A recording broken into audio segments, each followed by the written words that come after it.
Continuando a nossa sessão com esta breve interrupção, chamei também aqui para a mesa o nosso colega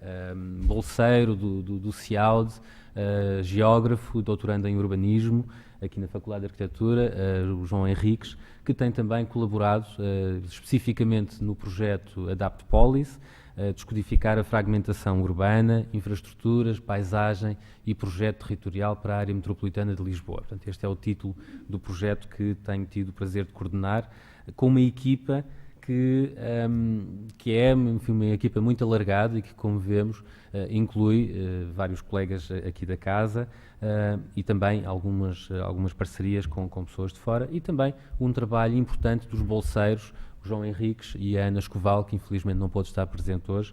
mas que são também peças fundamentais no desenvolvimento deste trabalho de investigação. O tema do projeto tem a ver com esta indagação sobre a fragmentação territorial. É uma questão que, enfim, tem sido colocada em vários planos do ponto de vista dos problemas, das problemáticas que levanta, do ponto de vista das barreiras infraestruturais, destes territórios muito marcados por rupturas morfológicas, por espaços intersticiais resultantes de uma urbanização acelerada e nem sempre muito consolidada, e que deixam problemas também importantes depois na gestão,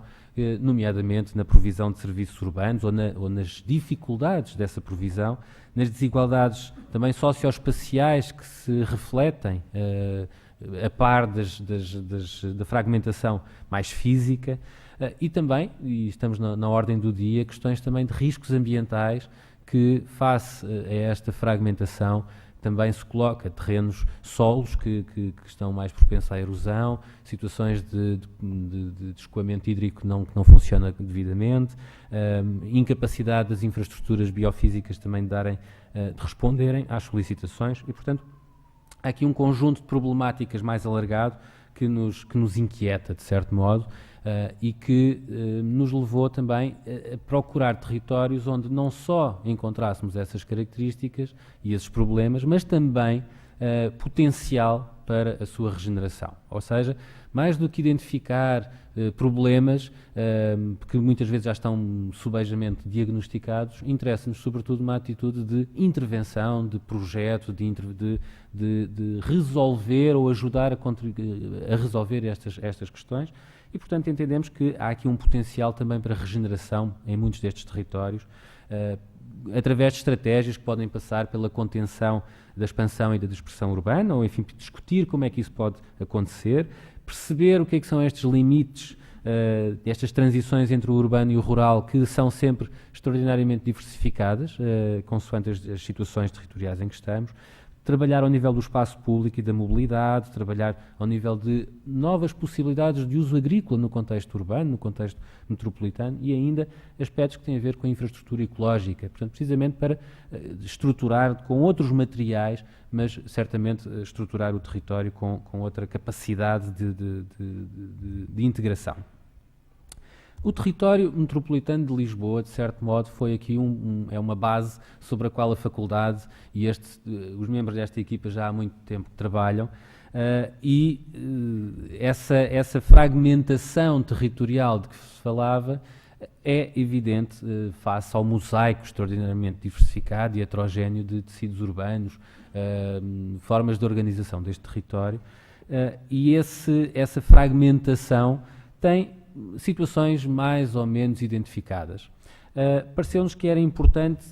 para trabalhar sobre esta temática, eleger alguns territórios que tivessem estas características e, portanto, entendemos criar alguns critérios para selecionar áreas de intervenção e de reflexão, que tivessem uma presença considerável de espaços abertos, muitas vezes são reflexo desta fragmentação, os próprios processos de crescimento que tivessem uma natureza fragmentária, porque às vezes temos áreas que são desenvolvidas com uma grande unidade, mas interessava-nos sobretudo ir para aqueles tecidos com um processo mais descontínuo de produção, que tivessem uma forte relação com infraestruturas de escala metropolitana, porque também é isso que coloca estes territórios numa relação mais alargada e não como enclaves relativamente desintegrados de uma lógica mais alargada. e que tivessem também espaços vagos, expectantes, sobre os quais se possa ainda imaginar futuras ocupações,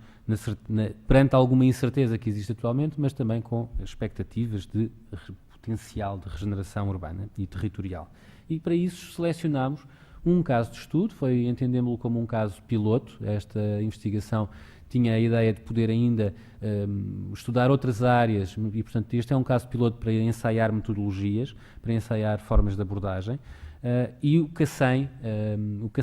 entendido aqui numa lógica um pouco mais alargada, que inclui também a Gualva, Massamá, São Marcos, que são assentamentos do município de Sintra, posicionados sobre a linha de Sintra, sobre o IC19, portanto, cá está com todos os ingredientes que vimos anteriormente, e que constitui aqui um excelente laboratório de leitura, de interpretação e pensamos que também de projeto para estas temáticas, por termos cá todos estes ingredientes, situações de presença de grandes infraestruturas, as barreiras e as fraturas que elas introduzem, também a possibilidade e o potencial que elas trazem de deslocação rápida e, portanto, de integração na área metropolitana, a presença dos tais espaços mais vagos, mas também importantíssimos do ponto de vista ambiental, ecológico e, eventualmente, para novos usos. E, portanto, esta primeira fase que vos trazemos aqui, corresponde ao primeiro quadro que ali está, o ponto número 1, foi, sobretudo, uma tentativa de compreender este território. Para isso, tivemos uma ajuda fundamental, de facto, na recolha de informação, de dados, e aqui, novamente, o agradecimento à Câmara Municipal de Sintra, pelos todos os dados que disponibilizou. Fizemos uma leitura também com uma base estatística, foi um trabalho importantíssimo desenvolvido pelo João Henriques, com um know-how importante sobre trabalho em SIG e de recolha de dados estatísticos e de análise e desmontagem dessa informação. E, finalmente, um trabalho também de interpretação morfológica das lógicas de organização territorial. Portanto, este foi o primeiro momento. Temos agora a expectativa de, numa segunda fase, trazer para cima da mesa um outro momento que tem a ver com como é que poderemos valorizar este território e, portanto, trazer para aqui um quadro de referências com experiências nacionais e internacionais, a construção de um diagnóstico estratégico ou prospectivo com mais envolvimento dos vários stakeholders que temos connosco e tentar construir modelos de intervenção, sobretudo em 3 temáticas-chave: a mobilidade ativa, os espaços abertos e a estrutura ecológica, e formas de regeneração urbana e territorial que passem por novas lógicas económicas, na medida em que os modelos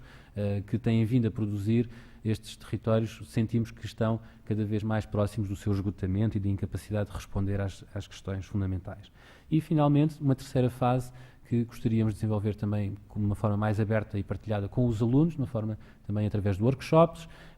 exercícios de cenarização e de especulação projetual sobre estes espaços. Vou passar muito rapidamente sobre esta primeira fase, que foi um trabalho importante de caracterização também estatística e que teve a ver com uma leitura até de âmbito metropolitano das várias formas de assentamento urbano mais expressivas, quer tenham um estatuto de cidade, quer tenham um estatuto que não corresponde à cidade, é em si uma temática também que daria uma longa conversa, mas a partir de alguns indicadores genéricos caracterizou-se cerca de 50 assentamentos, digamos, lugares, que correspondem a formações urbanas relativamente desenvolvidas, com diferentes hierarquias, e isso permitiu-nos construir um quadro de referências para depois abordar Massamá, Cacém, São Marcos, nessa perspectiva relacional com a área metropolitana. O relatório que tem esta informação extensivamente descrita já está online, poderão consultar no site dos projetos os relatórios intermédios. Portanto, eu vou passar muito rapidamente sobre essa parte, mas dizer-vos que também esses dados revelaram uma coisa que nós já intuíamos, mas que tem a ver com a diversidade imensa que existe mesmo nestes territórios. Mesmo entre o Cacém e a Gualva, ou entre o Cacém e Massamá, encontramos imensas diferenças, imensas nuances do ponto de vista da sua composição sociodemográfica, dos níveis de escolaridade, das questões do emprego, qual é que são os locais de trabalho de quem lá reside, se é num município de residência, se é noutro, e vemos uma imensa heterogeneidade dessas situações. Ou seja, isto são territórios que têm uma riqueza, de facto, muito grande, não são de todo homogéneos e importava-nos descodificar um bocadinho essa riqueza. Isto, nessa descodificação, portanto, para além desta primeira leitura de âmbito mais quantitativo e descritivo do ponto de vista estatístico, passámos então para uma leitura mais morfológica e morfogénica, ou seja, de como é que estes processos de construção do território se foram desenvolvendo. Partimos de uma leitura de natureza mais matricial. Quais foram os elementos matriciais de organização da forma do território? As infraestruturas, era evidente, também já intuíamos que haveria uma preponderância importante no parcelário de natureza rústica que ainda persistia e que não foi alterado significativamente, cuja alteração ocorreu de uma forma muito diferente de outras áreas da área metropolitana, nomeadamente mesmo na cidade de Lisboa. E depois, a partir daí, fomos indagando também questões que tinham a ver com os processos associados aos loteamentos, foi um instrumento fundamental de produção deste território, as suas racionalidades, e finalmente também uma sistematização morfotipológica muito baseada nas características do espaço público, mas também das relações com o edificado. Sobre este primeiro tema, e até pegando na investigação que já estava desenvolvida anteriormente, esta evolução do território claramente ancorou-se nas infraestruturas. Enfim, esta é uma ideia que todos temos relativamente clara. A linha de comboio, mais tarde as vias rápidas, a CREL, o IC19, em momentos diferentes, foram fundamentais para esta organização. No entanto, também percebemos que o tal mosaico rústico, do parcelário rústico, que nós aqui vemos reconstituído a partir de fotografia aérea e de alguns registros cartográficos dos anos 40, vemos que este parcelário, em grande medida, foi a matriz organizadora e que ainda hoje persiste no território. Se superpusermos com uma fotografia aérea atual, vamos ver que há muitas persistências. E o que estas linhas amarelas e com um tom um pouco mais rosado significam são aquilo que daquele mosaico inicial persistiu e ainda hoje é visível, seja nos limites de operações de loteamento, seja realmente em limites de propriedade, e vemos que isso é uma condição realmente intrínseca a este território e que se expressa muitas vezes em espaços como este, espaços que estão no centro da Gualva e que correspondem a uma antiga linha de propriedade, uma divisão de propriedade e que não foi resolvida do ponto de vista urbanístico. Temos um loteamento de um lado, um loteamento do outro, ou um edifício do outro lado, e temos estes espaços intersticiais que ficam. Portanto, interessou-nos depois ver então como é que este processo realmente se construiu. Aqui o recurso à cartografia e à fotografia aérea foram particularmente úteis. Vemos aqui uma fotografia dos anos 40, do Cacém,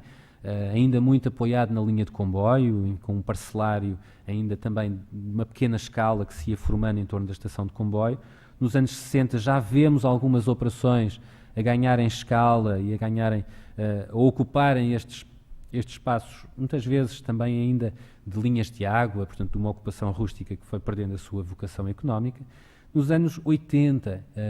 aqui a zona de Massamá, vemos claramente os primeiros grandes loteamentos a ocupar grandes áreas naquilo que era uma zona claramente agrícola ainda, de produção de cereais e de pastagens, e já nos anos 90 um maior preenchimento e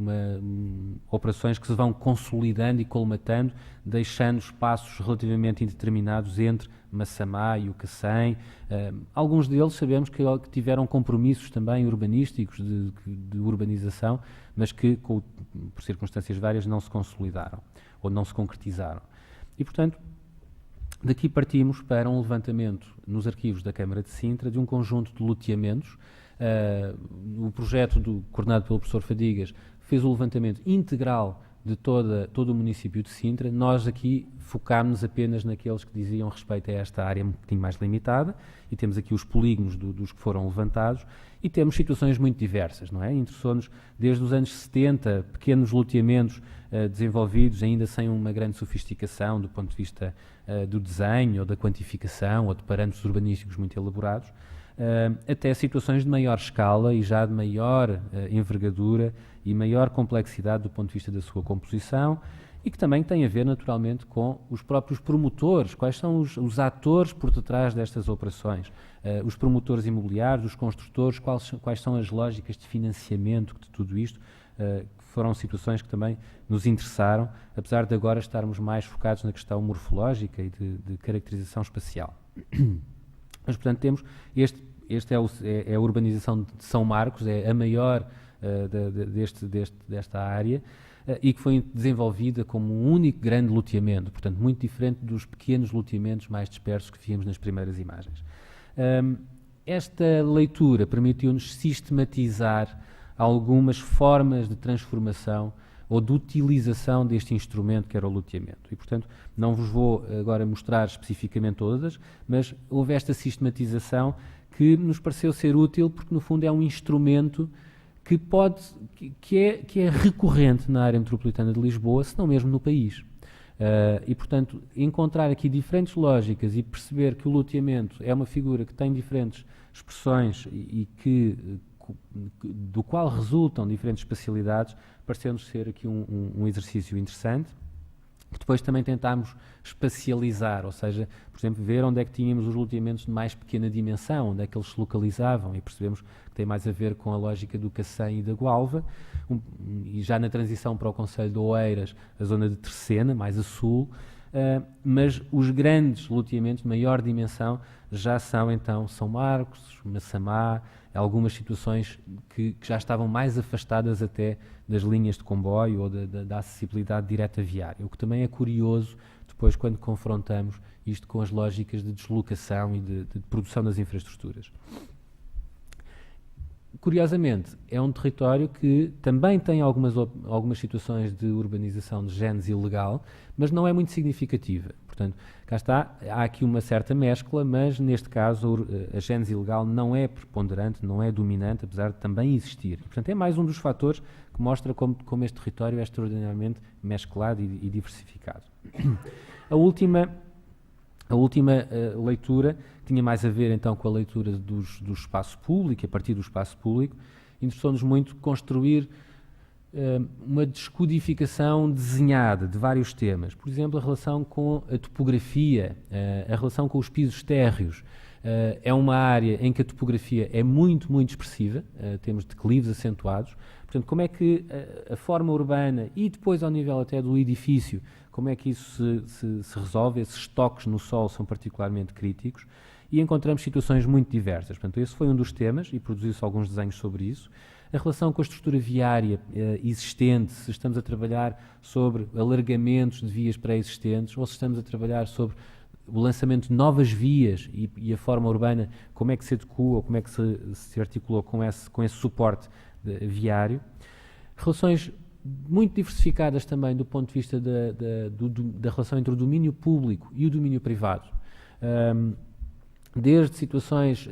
como, deixem ver se consigo aqui apontar, não sei se como esta aqui em baixo à esquerda, que tem a ver quase uma lógica modernista de edifícios que se posicionam sobre um espaço completamente público, até outras áreas em que temos situações intermédias com logradores privados, quarteirões privados, ou situações condominiais relativamente diversas. A própria natureza dos usos e da caracterização até material e física do espaço público, perceber se temos mais espaços vegetais, verdes, se temos a presença do estacionamento, que em algumas situações é extensivo. Na zona de Massamá percebemos que o estacionamento tem uma preponderância imensa comparativamente com outras áreas. Portanto, quais são aqui o dosear destes diferentes usos do espaço público face a diferentes tempos e a diferentes formas de produção da cidade. A partição transversal do espaço exterior, estes perfis, estas secções, ajudaram-nos também a perceber diferentes lógicas de organização deste espaço exterior e até da escala dos edifícios na relação com esse espaço exterior. E, finalmente, ainda uma leitura sobre, digamos, a evolução cronológica da produção destes loteamentos face ao quadro legal e normativo que estava em vigor. Portanto, percebemos que, a partir de certos momentos, começamos a ter até organizações de espaço exterior que decorrem das necessidades impostas pela normativa, das necessidades de estacionamento, por hipótese. Portanto, esta relação também nos pareceu aqui crítica e interessante. Isto deu uma síntese do ponto de vista da organização, de formas de composição do espaço urbano, se quiserem, de diferentes tipos de tecido urbano. Isto, do ponto de vista morfológico, pode ser depois uma base para equacionar diferentes soluções também de intervenção, diferentes soluções de projeto para diferentes situações existentes. Permitiu-nos também fazer uma síntese de natureza que nos pareceu mais interpretativa, ou seja, este território, nós podemos contar uma história deste território a partir de algumas das suas componentes, um enredo, se quisermos. E podemos contar uma história também a partir do desenho. E como estamos numa faculdade de arquitetura e com um grupo de investigação em que o desenho tem uma presença muito forte, pareceu-nos que podia haver aqui uma forma de descodificar e de apresentar este território a partir das suas diferentes componentes. Podem corresponder a tempos em que o território se organizava mais ancorado num determinado elemento ou num sistema, ou às vezes são situações que existem hoje em dia, e, portanto não são propriamente cronológicas ou diacrónicas, mas sincrónicas, atuais. Bom, por exemplo, uma dessas situações, obviamente, é a presença do vale da Ribeira das Jardas, que atravessa e estrutura todo aquele território e que começou por organizar também quintas e, portanto, uma primeira forma de exploração e de organização deste território que, de algum modo, persiste, mesmo que, cá está, mesmo que fragmentado, mesmo que descontinuado ou menos inteligível. As antigas vias dos caminhos que precederam todas as grandes infraestruturas do século XX, ainda hoje estão lá. Quando hoje falamos da estrada de Sintra, ela passa aqui, passa em Massamá, passa no Cacém, está interrompida, está desconexa, mas se quisermos, pode ser um elemento, que se quisermos, pode ser um elemento de património territorial, que é também uma ideia que nos pareceu sugestiva. A presença, obviamente, das estações ferroviárias são nós fundamentais, e os espaços que se articulam em torno das estações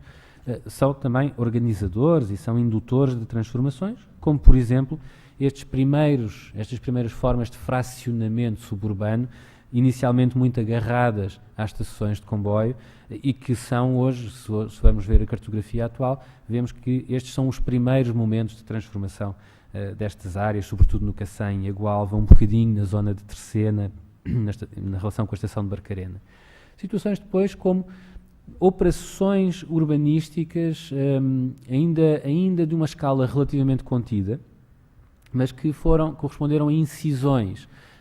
a rasgamentos de novas vias que reordenaram aquele tecido, ainda muito sobre uma matriz rústica. É o caso da Avenida dos Bons Amigos, em Agualva, é talvez uma das principais, é uma avenida hoje em dia identitária daquele aglomerado e que foi rasgada, enfim, nos anos 50, 60 e que foi uma diretriz para vários loteamentos que se foram desenvolvidos ao longo dela. E a outra história, a história dos grandes loteamentos, não é? Estas grandes peças que também, no fundo, se vão estruturar já com uma lógica também diferente, não só pela sua dimensão, mas, por exemplo, por já incluírem ou já preverem equipamentos especializados, as escolas, o espaço desportivo, o espaço verde, a igreja, espaço comercial. Portanto, já é uma lógica nova que anteriormente não estava presente. Alguns deles também são de uma dimensão tal que também se apoiam no lançamento de uma rede viária estruturante interna. E essa rede é, no fundo, uma rede de escala intermédia entre os antigos caminhos e as grandes infraestruturas que já vimos e que são hoje também uma armadura importante daquela área. Uma peça também muito importante são os loteamentos industriais. esta cidade não se faz apenas de habitação. Muitas vezes há esta ideia de que trata-se de subúrbios residenciais, monofuncionais. Não é verdade, são áreas onde há atividades económicas e algumas vezes até de alguma sofisticação tecnológica e produtiva,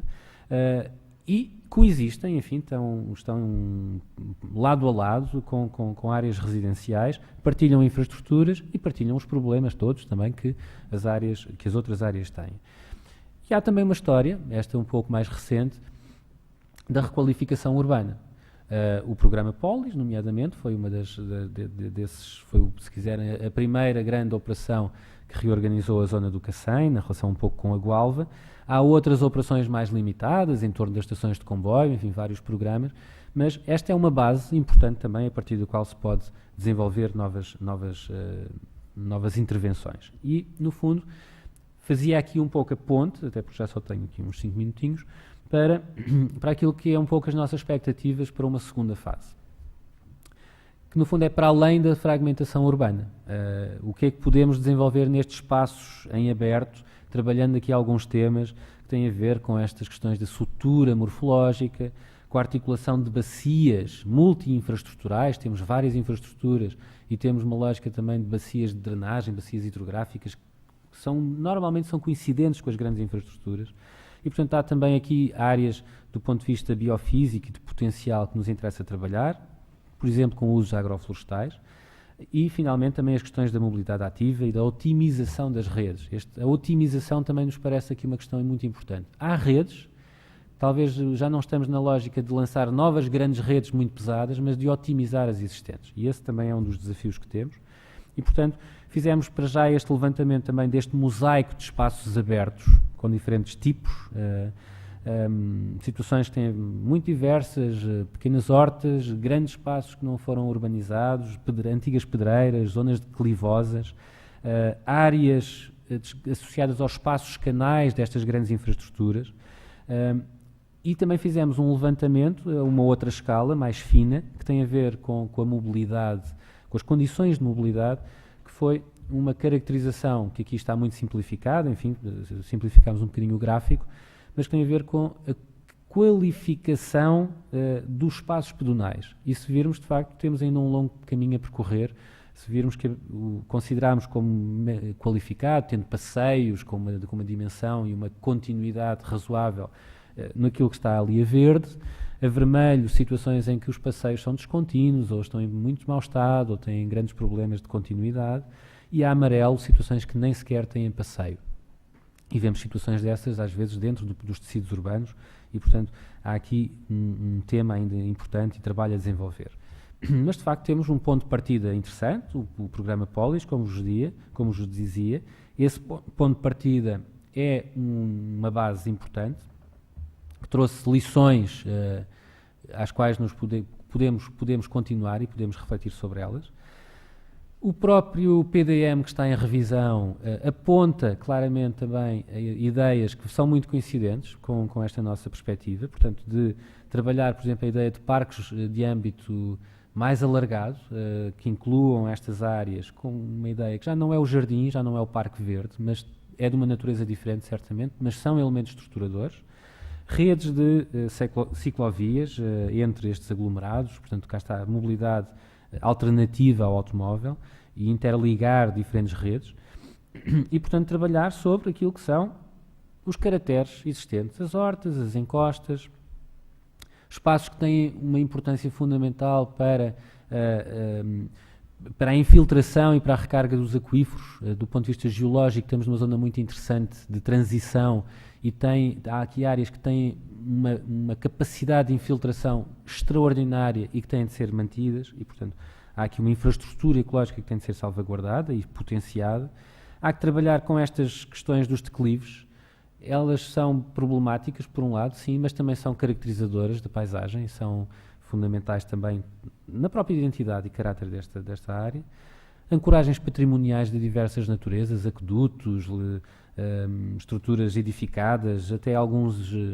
elementos arqueológicos de um passado mais distante, pedreiras, singularidades geológicas que encontramos também na zona, pequenos fragmentos de um mosaico rústico. portanto, quintas que persistiram de algum modo neste mosaico. E, portanto, finalmente, estes são os pontos que nos interessa agora desenvolver, estas diferentes temáticas, é a próxima fase. Há muito, enfim, ainda muito por fazer